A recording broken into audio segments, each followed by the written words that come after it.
Bismillahirrahmanirrahim. Assalamualaikum warahmatullahi wabarakatuh. Terima kasih kami ucapkan kepada dosen pemangku mata kuliah Filsafat Ilmu dan Metode Sains, Program Doktoral Kajian Lingkungan dan Pembangunan, Fakultas Ekonomi Universitas Negeri Padang, yang terhormat Bapak Profesor Dr. Yasri MS, yang telah memberikan kesempatan kepada kami berempat untuk menyajikan hasil diskusi kami tentang filsafat, kedudukan, dan problematika. Sebelum kami menyajikan hasil diskusi kami, perkenankan kami memperkenalkan diri. Saya Efni Ceria, di samping saya Edo Andropson, di bawah saya Rosail Akhyari Pardomuan, dan di sebelah kiri saya. Dan saya Yosi Eka Putri.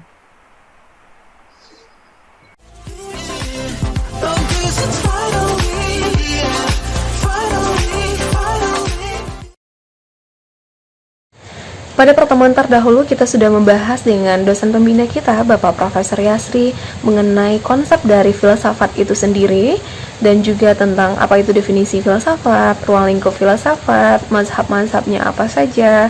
Nah, pada pertemuan kali ini kita akan melanjutkan dengan mendiskusikan filsafat, kedudukan, dan problematikanya. Sebelum kita masuk kepada kedudukan dan problematikanya, kita simak pengertian filsafat menurut beberapa filsuf berikut. definisi filsafat dari katakan oleh Plato, suatu ilmu yang mencoba untuk mendapatkan pencapai pengetahuan mengenai kebenaran yang sebenarnya. Filsafat adalah suatu ilmu pengetahuan yang merupakan pangkal atau pokok segala pengetahuan, yang di dalamnya tercakup 4 hal terkait dengan metafisika, etika, agama, dan antropologi. Ahli lain yang juga memberikan definisi terhadap filsafat yaitu Johann Gottlieb Fichte, yang mengatakan filsafat sebagai dasar dari segala ilmu yang membahas semua bidang atau jenis ilmu dalam rangka mencari kebenaran dari seluruh realita. Menurut Aristoteles, filsafat merupakan suatu ilmu pengetahuan yang melingkupi kebenaran, yang berisi ilmu metafisika, retorika, ekonomi, logika, etika, politik, serta estetika atau filsafat keindahan. Dari keempat filsuf yang telah mengemukakan definisi filsafat itu sendiri, maka bisa kita mengambil kesimpulan bahwasanya filsafat dimulai dengan curiosity untuk mencari hakikat yang dicari, atau disebut juga dengan ontologi. Dengan menggunakan metodologi yang tepat atau epistemologi akan menghasilkan manfaat bagi kemaslahatan umat atau aksiologi. Dan pada pertemuan kali ini kita akan membagi kedudukan dari filsafat itu sendiri, yaitu dalam ilmu pengetahuan dan dalam kehidupan manusia. Untuk hal ini akan disampaikan oleh Ibu Yosi Eka Putri. Disilahkan. Baik, terima kasih Bu C atas waktunya. Assalamualaikum warahmatullahi wabarakatuh. Saya akan mencoba menjelaskan tentang kedudukan filsafat dalam ilmu pengetahuan. Seperti yang kita tahu, filsafat ini adalah induk dari semua ilmu. Bahwa filsafat muncul pada awalnya sebagai mother of science, di mana pada waktu itu belum ada pengetahuan lahir, sehingga filsafat harus menjawab segala macam hal untuk memecahkan semua masalah. Jadi filsafat membahas tentang semesta, tentang manusia, tentang teologi sekalipun, membahas tentang masyarakat, tentang kebudayaan, tentang sejarah, pendidikan, ekonomi, kemudian semua dibahas oleh filsafat. Jadi semua masalah yang timbul itu dipecahkan dengan menggunakan filsafat. Namun karena adanya perkembangan keadaan dan kondisi masyarakat di mana masalah menjadi semakin banyak, kemudian ini tidak bisa dipecahkan hanya dengan menggunakan filsafat. Maka dengan munculnya cara-cara dan metode ilmiah, maka lahirlah ilmu pengetahuan yang sanggup memberi jawaban terhadap semua masalah-masalah yang timbul tersebut. Maka lahirlah ilmu pengetahuan alam misalnya, ilmu pengetahuan terkait dengan dunia kedokteran, kemudian ilmu pengetahuan terkait dengan masyarakat, kemudian ilmu pengetahuan ekonomi, politik, negara, bahasa, seni, dan sebagainya. Jadi ilmu-ilmu ini terus berkembang sehingga menjadi lebih khusus dan fokus spesialisasinya. Kemudian spesialisasi terjadi demikian rupa sehingga hubungan antara cabang dan ranting ilmu pengetahuan itu menjadi sangat kompleks. Jadi hubungan tersebut ada yang masih dekat tapi ada juga yang sudah jauh. Bahkan seakan-akan tidak mempunyai hubungan lagi karena telah berhasil menjadi sebuah disiplin ilmu yang berdiri sendiri. Namun demikian, semua ilmu pengetahuan yang muncul tersebut terus berusaha memperdalam penelitian dan kajiannya sampai pada batas puncaknya. Akhirnya sampai juga pada filsafat. Nah, misalnya bisa kita contohkan seorang ilmuwan, Einstein, dengan teori relativitasnya. Nah, Einstein menyatakan bahwa tanpa belajar pemikiran-pemikiran filsafat ini, maka dia tidak akan sampai pada teori relativitas khusus. Nah, demikian yang disampaikan oleh Einstein. Jadi Einstein ketika dia bersekolah, dia telah menamatkan membaca buku Critique Pure of Reason, itu karya dari Immanuel Kant, dan karya dari David Hume yang berjudul Treatise of Human. Dan ketika bekerja di Swiss dengan beberapa orang kawan yang berbeda latar belakang ilmunya, Einstein mendirikan Olympia Academy. Jadi ini adalah sebuah forum diskusi yang memperbincangkan pemikiran-pemikiran filosof barat. Nah, jadi berpikir filosofis secara radikal, komprehensif dan spekulatif menjadi pemicu munculnya teori-teori fisika Einstein. Radikal adalah berpikir secara mendasar. Jadi seorang filsuf dalam memandang sesuatu itu tidak hanya sebatas pada apa yang tampak, tetapi mendalam hingga sampai ke akar-akarnya. Kemudian berpikir radikal itu pada Einstein, dia melakukan relasi antara ruang dan waktu, materi sampai ke akar-akarnya. Jadi ia tidak percaya terhadap para fisikawan yang sebelumnya yang mengkaji relasi antara ruang waktu kemudian materi. Jadi kemudian yang ketiga komprehensif adalah berpikir melihat dari dari berbagai aspek. Dalam memandang sesuatu tidak sepotong-sepotong tapi berpikirnya menyeluruh. Jadi pada Einstein ini ilmu fisikanya tidak hanya pada satu bidang ilmu saja, Einstein juga memberikan sumbangan hampir seluruh bidang ilmu fisika modern. Dengan demikian, filsafat dapat berfungsi sebagai pendekatan disiplin, baik ini interdisiplin, multidisiplin, bahkan transdisiplin. Jadi filsafat berfungsi untuk menghubungkan ilmu-ilmu pengetahuan yang semakin kompleks tadi dan terpisah-pisah dalam suatu sistem yang mencakup keseluruhan secara komprehensif, terpadu, serta dalam suatu totalitas. Nah, selanjutnya perkembangan dewasa ini, setiap disiplin ilmu itu memiliki filsafat sendiri-sendiri. Di mana terkait dengan hal ini, maka filsafat memberikan serangkaian jawaban yang berbeda-beda sehingga kita dapat memperluas cakrawala pemikiran kita dan kita mampu membantu siapapun untuk melakukan pilihan sendiri. Nah, jadi dapat kita simpulkan bahwa ilmu pengetahuan itu menerima dasar-dasar dari filsafat. Antara lain, yang pertama, setiap ilmu pengetahuan itu mempunyai objek dan problem. Yang kedua, filsafat itu memberikan dasar-dasar yang umum bagi semua ilmu pengetahuan, dan dengan dasar yang umum itulah dirumuskan keadaan dari ilmu pengetahuan tersebut. Kemudian yang ketiga, filsafat juga memberikan dasar-dasar yang khusus yang digunakan dalam tiap ilmu pengetahuan. Dasar yang diberikan oleh filsafat yaitu mengenai sifat-sifat ilmu dari semua ilmu pengetahuan. Jadi tidak mungkin tiap ilmu itu meninggalkan dirinya sebagai ilmu pengetahuan dengan meninggalkan syarat yang telah ditentukan oleh filsafat. Nah, jadi filsafat juga memberikan metode atau cara kepada setiap ilmu pengetahuan. Jadi kembali ke slide tadi bahwa filsafat kedudukannya dalam ilmu pengetahuan adalah sebagai pengontrol. kaidah dan kebenaran ilmiah. Kemudian satu lagi, filsafat juga memberikan metode pada ilmu pengetahuan. Demikian penjelasan mengenai kedudukan filsafat terkait dengan ilmu pengetahuan. Penjelasan mengenai kedudukan filsafat dalam kehidupan manusia akan dijelaskan oleh rekan saya. Baik, yang kedua, kedudukan filsafat dalam kehidupan manusia. Kedudukan filsafat dalam kehidupan manusia yaitu memberikan pengertian dan kesadaran kepada manusia akan arti pengetahuan tentang kenyataan yang diberikan oleh filsafat.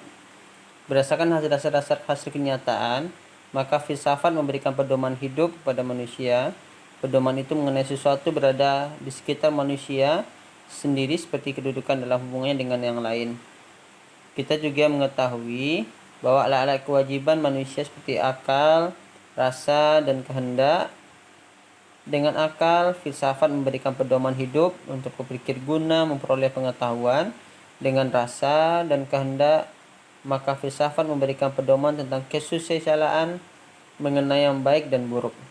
Antara tiga komponen yaitu manusia, filsafat, dan pendidikan sangat erat hubungannya. Manusia dilahirkan sebagai bayi yang tidak bisa melakukan apa-apa tanpa bantuan orang lain. Hal ini biasanya digambarkan oleh bahwa manusia baru lahir seperti sebuah kertas putih yang masih bersih dari coret-coretan. Dan dalam rasa tertentu, kertas itu sedikit demi sedikit akan terdapat goresan-goresan. Dalam hal ini, yaitu menggambarkan akan fungsi heritas yang dibawa manusia itu sendiri dan di lingkungan sekitar tempat manusia itu berinteraksi dengan manusia lainnya. Dalam proses kehidupan, manusia akan dihadapkan dengan berbagai masalah.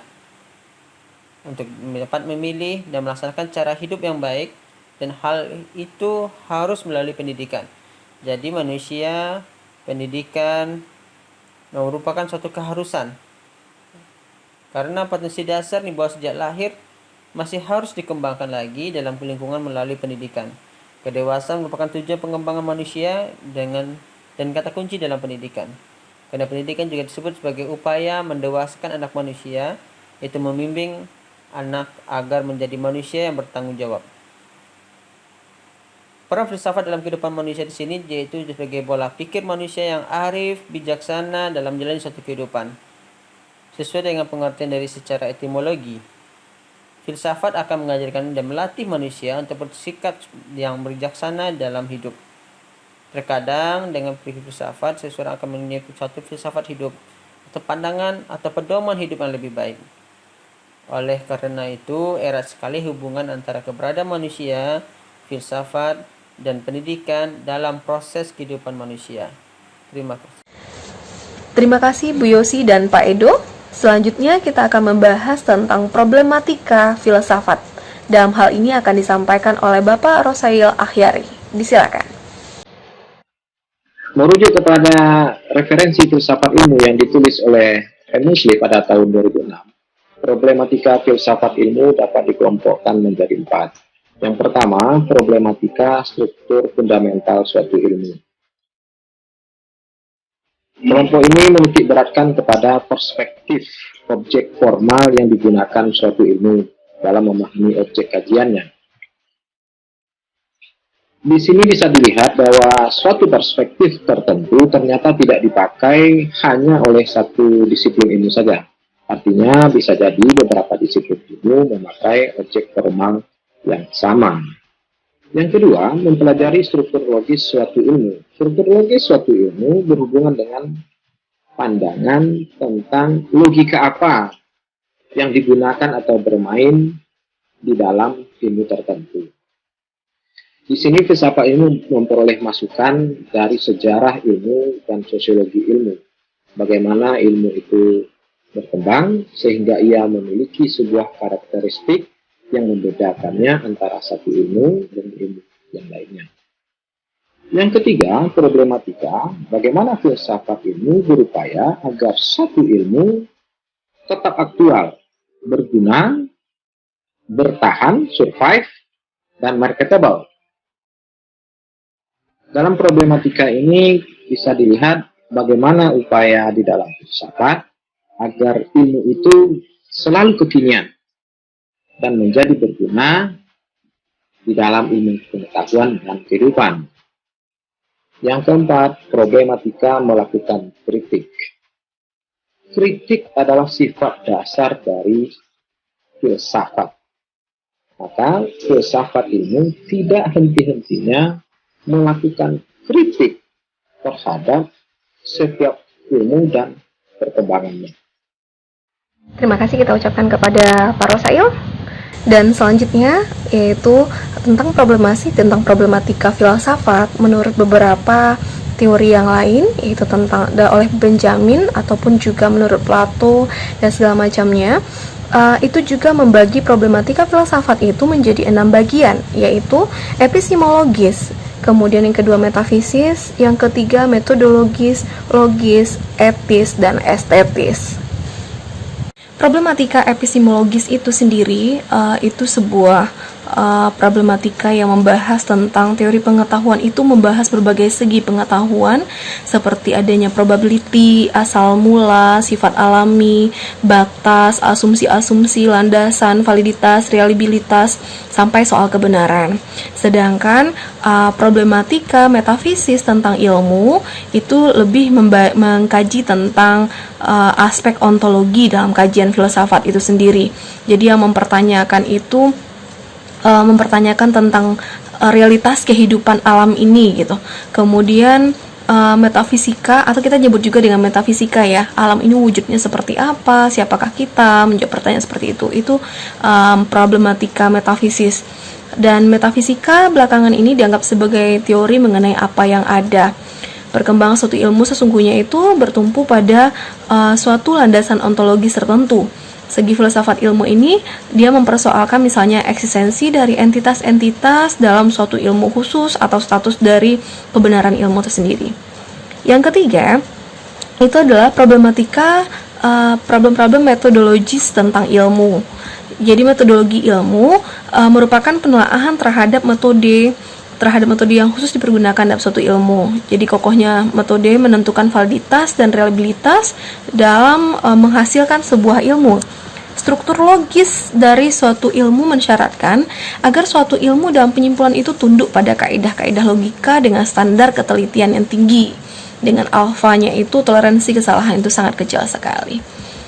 Yang selanjutnya itu adalah problematika logis tentang ilmu itu sendiri.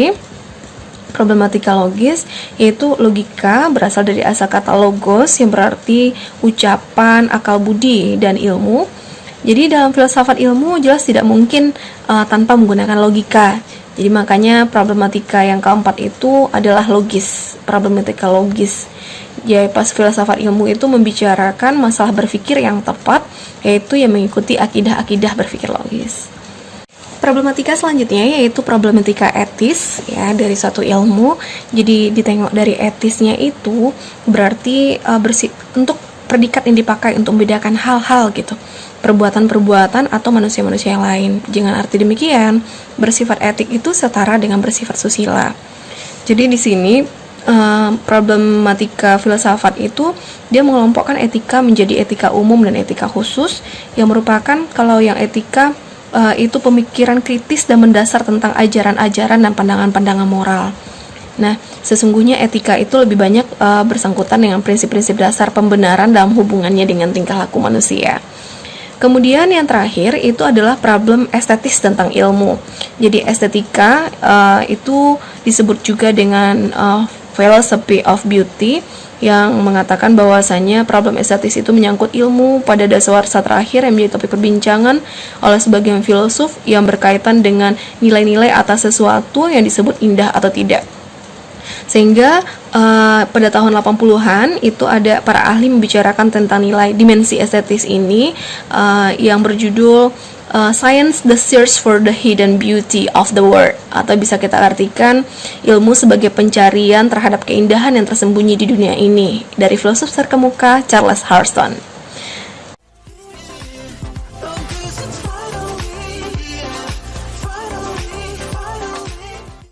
Baik Bapak Ibu, Yang kami hormati, demikianlah penyajian materi kami terkait filsafat, kedudukan, dan problematikanya.